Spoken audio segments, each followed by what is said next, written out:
يضلله فلا هادي له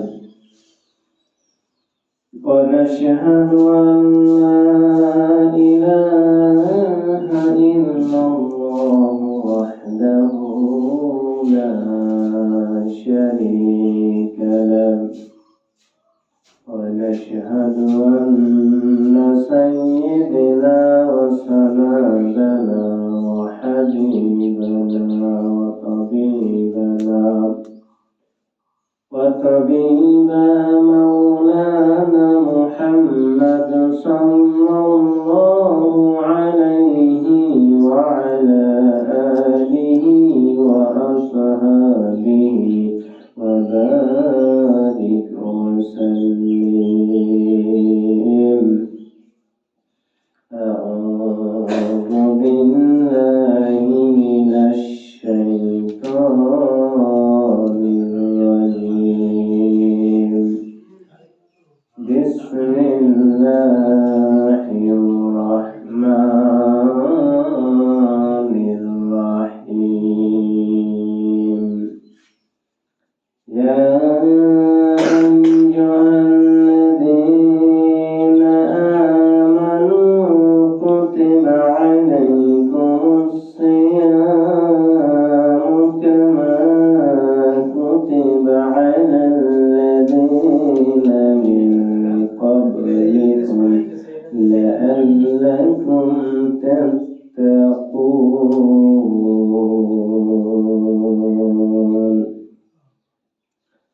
صدقت يا ربنا. وقال رسول الله صلى الله عليه وسلم: من صام رمضان إيمانا واحتسابا غفر له ما تقدم من ذنبه.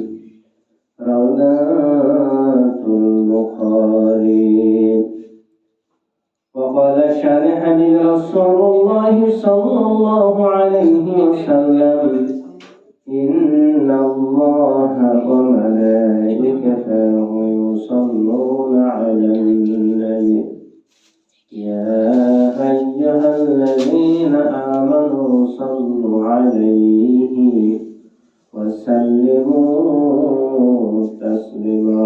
اللهم صل على محمد وعلى آل محمد كما صليت على إبراهيم وعلى آل إبراهيم إنك حميد مجيد. اللهم بارك على محمد وعلى آل محمد كما باركت على إبراهيم وعلى آل إبراهيم إنك حميد مجيد. الحمد لله. শুকরিয়া জানাই মহান আল্লাহ রাব্বুল আলামিনের দরবারে যে আল্লাহ রাব্বুল আলামিন রমজানের এই প্রথম জুমার দিনে আল্লাহ সুবহানাহু ওয়া তাআলা আপনাকে আমাকে ভালোবেসে দয়া করে মায়া করে সিয়ামরত অবস্থায় আল্লাহর ঘর মসজিদে আসার বসার তৌফিক দান করেছেন। এই জন্য শুকরিয়া আদায় করছি। সকলে বলছি আলহামদুলিল্লাহ। আলহামদুলিল্লাহ। দরুদ পাঠ করছি তাজদারে মদিনা আহমদে মুস্তাফা খাতামুন নবিয়্যিন সাইয়্যিদুল মুরসালিন রাহমাতাল লিল আলামিনের রওজা মুবারকে আমরা সকলে পড়ছি সাল্লাল্লাহু আলাইহি ওয়াসাল্লাম। আমাদের আলোচনা চলছিল সিয়ামের বিষয়, রমজানের এই রোজা, এর গুরুত্ব, তাৎপর্য, কিছু আলোচনা সংক্ষিপ্ত। আলোচনার শুরুতেই একটা হাদিস, বুখারী শরীফ থেকে একটা হাদিস নেওয়া হয়েছে, মান সামা রমাদান ঈমানা ওয়া ইহতিসাবান গুফিরা লাহু মা তাকাদ্দাম মিন যামবি। জনাব মুহাম্মদ রাসূলুল্লাহ সাল্লাল্লাহু আলাইহি ওয়াসাল্লাম বলেছেন, যে ব্যক্তি রমজানের এই রোজাকে খাঁটি ঈমানের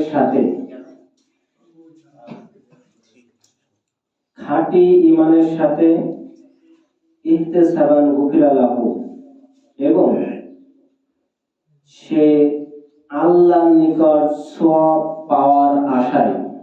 খেয়াল করতে হবে, প্রথম শর্ত হচ্ছে খাঁটি নিয়তে। কি নিয়তে? খাঁটি নিয়তে, ঈমানের সাথে। ঈমান মানে বিশ্বাস, ঈমান মানে কি? বিশ্বাস। খাঁটি নিয়তের সাথে, ঈমানের সাথে, এবং আল্লাহর নিকট সওয়াব অর্জনের নিয়তে, সওয়াব অর্জনের উদ্দেশ্যে, সওয়াব অর্জনের আশায় যে ব্যক্তি রমজানের রোজাকে পালন করবে, সিয়ামকে পালন করবে, রব্বুল আলামিন বলেন গুফিরা, তাকে ক্ষমা করে দেওয়া হবে, লাহু মা তাকাদ্দামা মিন তামবি, তার জীবনের সমস্ত গুনাহ খাতাগুলো রব্বুল আলামিন মাফ করে দিবেন। সুবহানাল্লাহ। হাদিসটা একই রকমের হাদিস, তিনটা হাদিস আসছে। মান কমা রমাদান, মান সমা রমাদান। খেয়াল করেন, মান কমা রমাদান, যদি কোনো ব্যক্তি রমজানের রাত্রে জাগরণ করে, দাঁড়িয়ে নামাজ আদায় করে,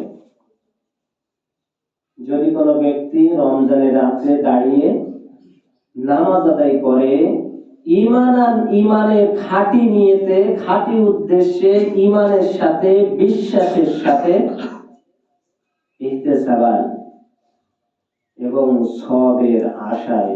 কিসের আশায়? সওয়াবের আশায়। গুফিরা লাহু মা তাকাদ্দামা মিন যানবি।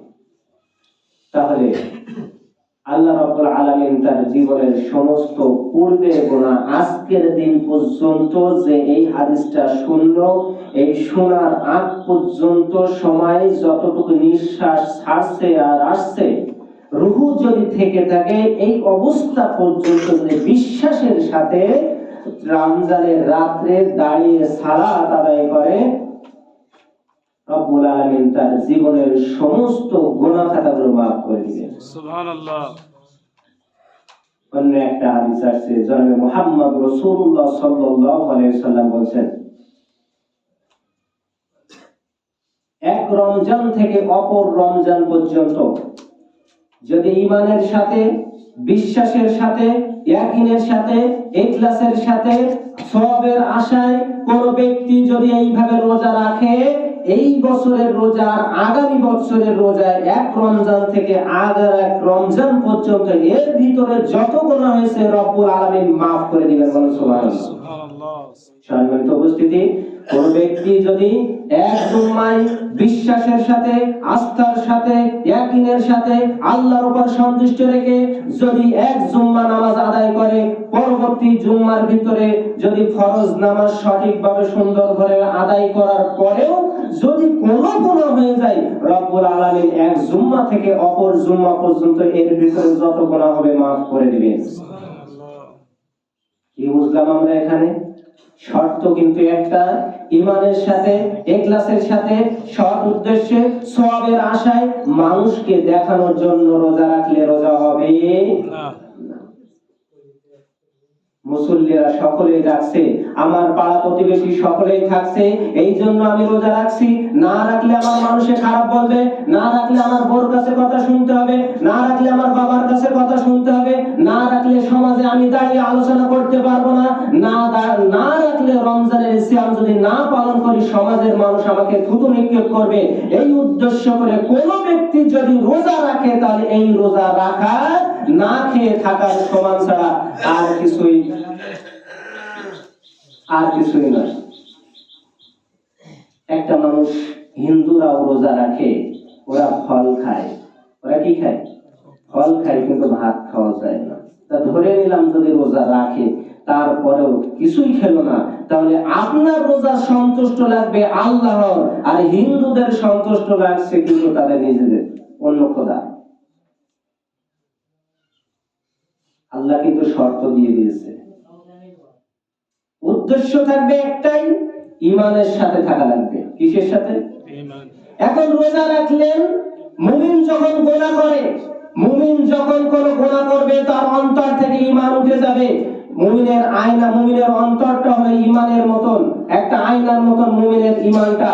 আয়নার উপরে যখন ছাপ পড়ে যায়, আয়নার উপরে একটা কালো দাগ পড়ে যায়। সাদা কাপড়ের উপরে কালো যদি রং পড়ে যায় তাহলে সাদা কাপড়টা দাগ হয়ে যায়। মুমিনের অন্তরটা সাদা আয়নার মতন, যখন গুনাহ করবে সেখান থেকে ঈমানটা রব্বুল আলামিন তুলে নেবে। ওই অবস্থায় মুমিন গুনাহ করে, গুনাহ করার পরে যদি ফিরে না আসে আর যদি রমজানের রোজা অবস্থায় গুনাহ করে তাহলে ওই রমজানের রোজাটা বৃথা হয়ে গেল। বুঝতে পারছেন?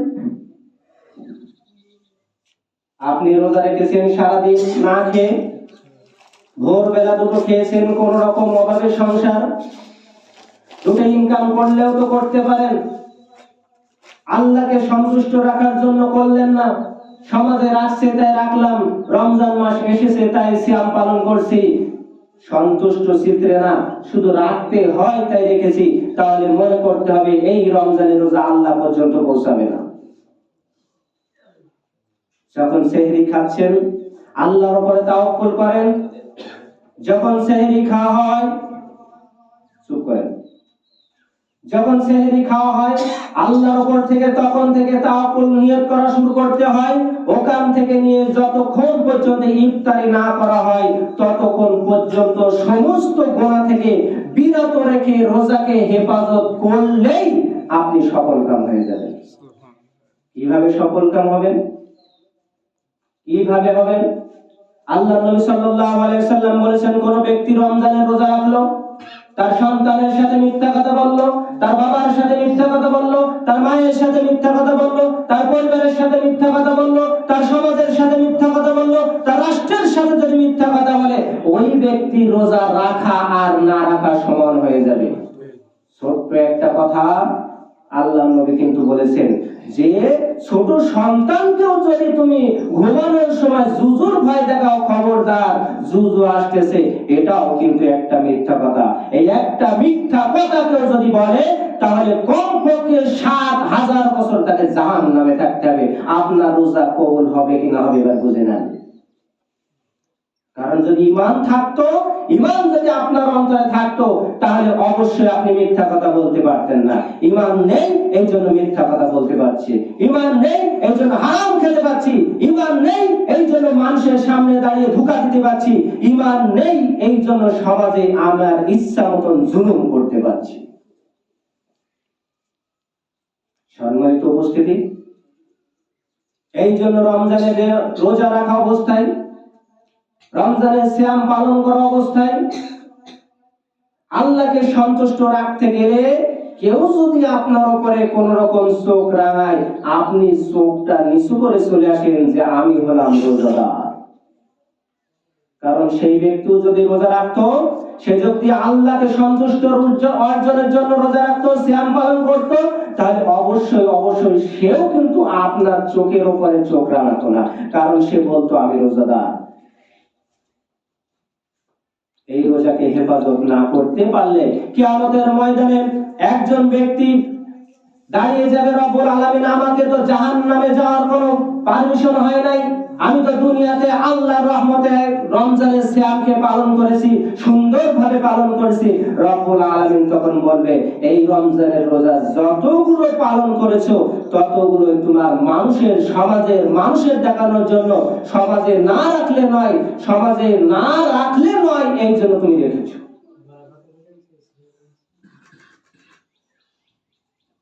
সম্মানিত উপস্থিতি, তাহলে রমজানের রোজা রাখা অবস্থায় কোন রকম অন্যায় অপকর্ম করা যাবে না, অশ্লীলতা কথা বলা যাবে না, জুলুম অত্যাচার করা যাবে না। এখন রমজান অবস্থায় বিড়ি সিগারেটও খাওয়া যাবে না। ইফতারের পরে আসেন সুন্দর একটা কথা, একটু আগেই কিন্তু বলেছি যে ঈমানের সাথে, ইখলাসের সাথে, নিয়তের সাথে, সওয়াবের আশায়, আল্লাহর ভয়ে। কার ভয়ে? আল্লাহর ভয়ে।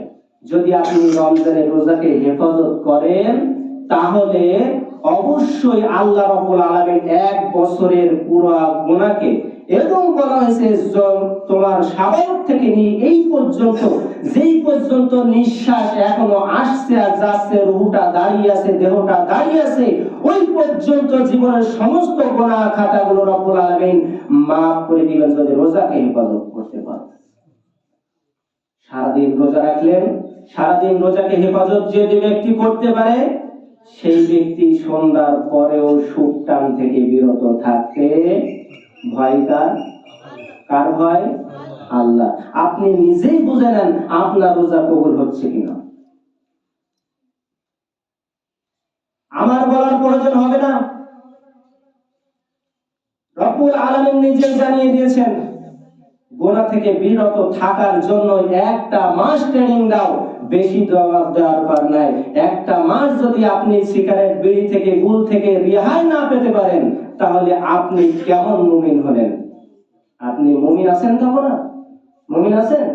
রোজাকে হেফাজত করার মানে এই নাই সারাদিন রোজা অবস্থায় আমি গুনাহ করব না, রাত্রে হলে অপরের সম্পদ হরণ করব, রাত্রে হলে গুনার কাজে লিপ্ত হব, রাত্রে হলে মানুষের উপরে, মানুষের বাড়িতে আঘাত করব, ধমক দেব। এইটার নামও কিন্তু রোজা নয়। সারাদিন আপনি সিয়ামকে সুন্দরভাবে হেফাজত করলেন, আপনার স্ত্রী আপনার সংসারে আছে, তালাক তো দেন নাই, এই স্ত্রী যেমন আপনার অবৈধ সম্পর্ক করলে যত দূর পর্যন্ত রাগান্বিত হয়, আল্লাহ রব্বুল আলামিন কিন্তু আপনার সিয়ামকে সারাদিনের সংরক্ষণ করলেন, আর সন্ধ্যার পর থেকে যদি এইভাবে সিয়ামকে নষ্ট করে দেন, আপনার উপরে রব্বুল আলামিন কিন্তু রাগান্বিত হয়ে যায়।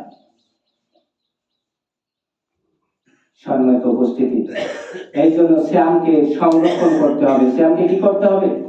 সংরক্ষণ করতে হবে। হালাল দিয়ে, হেফাজত দিয়ে, ইসলামের দিয়ে, আপনার সৎ উদ্দেশ্য দিয়ে সারাদিন আপনি কোরআন শরীফ পড়লেন, দুরূদ শরীফ পড়লেন, আল্লাহর কাছে মাফ চাইলেন, রাত্র হলো কিয়ামুল লাইল করলেন। এবার আসেন মান কামা রমাজান ইহতিসাবান গুফিরা লাহু মা তাকাদ্দামা মিন যামবি। কোন ব্যক্তি যদি রমজান মাসে দাঁড়িয়ে সালাত আদায় করে, তার মানে মুফাসসিরগণ এখানে বলছেন এই কিয়াম মানে, কিয়ামুল লাইল মানে সম্ভবত, কিয়ামুল লাইল মানে হয়তো রমজানের তারাবি নামাজ। কি নামাজ? তারাবি নামাজ। এখন কিয়ামুল লাইল যদি কেউ পড়ে, তার জীবনের গুনাহ খাতা আল্লাহ কি করবে? মাফ করবে। কি করবে? মাফ করবে।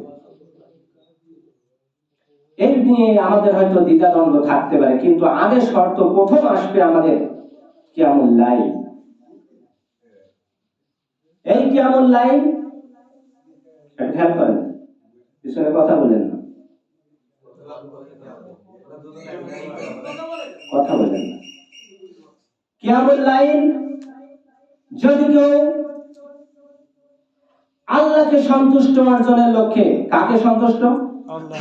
আপনি আসবেন এইভাবে, জুম্মার নামাজে আসছেন, যদি কোনো ব্যক্তি জুম্মার নামাজে আসে, বাসা থেকে উজু করে সুন্দর করে আল্লাহ যাইতেছি 2 রাকাত জুম্মার নামাজ আমি আদায় করব, মসজিদে আসে চুপ করে থাকে, মসজিদের ফরজ নফল নামাজ যতটুকু প্রয়োজন অতটুকু পালন করার পরে ওই ব্যক্তি আবার ফরজ নামাজের পরে খুতবা শ্রবণ করে সুন্দর করে, এরপরে ফরজ নামাজের পরে কিছু সুন্নত নফল আদায় করার পরে চুপি সারে যদি কোনো ব্যক্তি বাড়িতে পৌঁছাতে পারে সওয়াবের আশায়, ইয়াকিনের আশায়, তাহলে রব্বুল আলামিন তাহার জীবনে আমলে একটা পুরো উমরা হজের সওয়াব দিয়ে দেন। সুবহানাল্লাহ।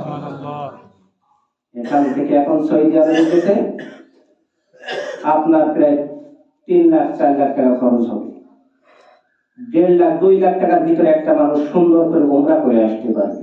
আপনি জুম্মায় আসলেন, উমরার সওয়াব নিয়ে বাড়িতে চলে গেলেন, ওই ব্যক্তি উমরা করলো, সওয়াব হতেও পারে না পারে, এই জন্য হতে পারে না পারে কারণ ওই টাকার ভিতরে যদি সুদের টাকা, ওই টাকার ভিতরে যদি অবৈধ টাকা থাকে, ওই টাকার ভিতরে যদি জুলুম থাকে, ওই টাকার ভিতরে কোনো হারাম থাকে, ওই উমরা, ওই হজ কখনো কবুল হবে না।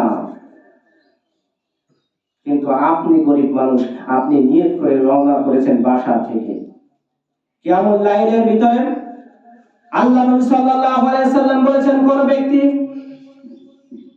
কোন ব্যক্তি প্রথম শুনে নেন, কোন ব্যক্তি যদি ফজরের নামাজ আদায় করে জামাতের সাথে আর ইশার নামাজ জামাতের সাথে আদায় করে, তাহলে ওই ব্যক্তি সারাটা রাত নামাজ পড়লে যে সওয়াব হয়, কবুল হয়ে গেছে এই নামাজ তার আমলনামায় দেওয়া হবে।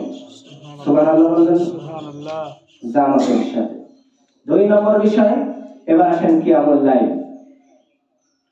আল্লাহ নবী সাল্লাল্লাহু আলাইহি সাল্লাম বলেছেন কিয়ামুল লাইল ইমামের সাথে যতটুকু প্রয়োজন আদায় করবে। ইমাম কয় রাকাত আদায় করে? কয় রাকাত? 20 রাকাত। যতটুকু আদায় করবে, যে সমাজে যেভাবে নীতি আছে, যে সমাজে যেভাবে সিস্টেম আছে, সেই সমাজে সেইভাবে যতটুকু ইমাম আদায় করবে, ইমামের সাথে আদায় করার পরে সওয়াবের আশায় উদ্দেশ্য করে নিয়ে, তাহলে রব্বুল আলামিন এবং গুনাহ মাফের আশায় ইখলাসের সাথে আল্লাহকে সন্তুষ্ট অর্জনের লক্ষ্যে, তাহলে রব্বুল আলামিন তার জীবনের সমস্ত গুনাহ খাতাগুলো মাফ করে দিবেন। কিন্তু আমরা আসছি, যদি ইমাম সাহেব পড়ে 20 রাকাত, আপনারা পড়ছেন 4 রাকাত, 6 রাকাত, 8 রাকাত, বলছি না যে হচ্ছে না, কিন্তু হাদিস বলতেছে আপনার ওই পুরা সবটা হবে ইমাম যতটুকু পড়বে। কারণ তারাবি নামাজ 36 রাকাত পর্যন্ত আছে মালিক ইবনে মুয়াত্তার ভিতরে, আমরা কয় রাকাত পড়ি? 20 রাকাত। এই হাদিসটা আছে সহিহ হাদিস, হাদিস একাডেমি, বুখারী অথবা মুসলিমের ব্যাখ্যায় এই বিস্তারিত আছে। এরপরে আরো অনেকগুলো মতভেদ আছে, তাহলে এই বিস্তারিত ব্যাখ্যা কিন্তু অনেকগুলো আছে, আমি ওদিকে যাচ্ছি না।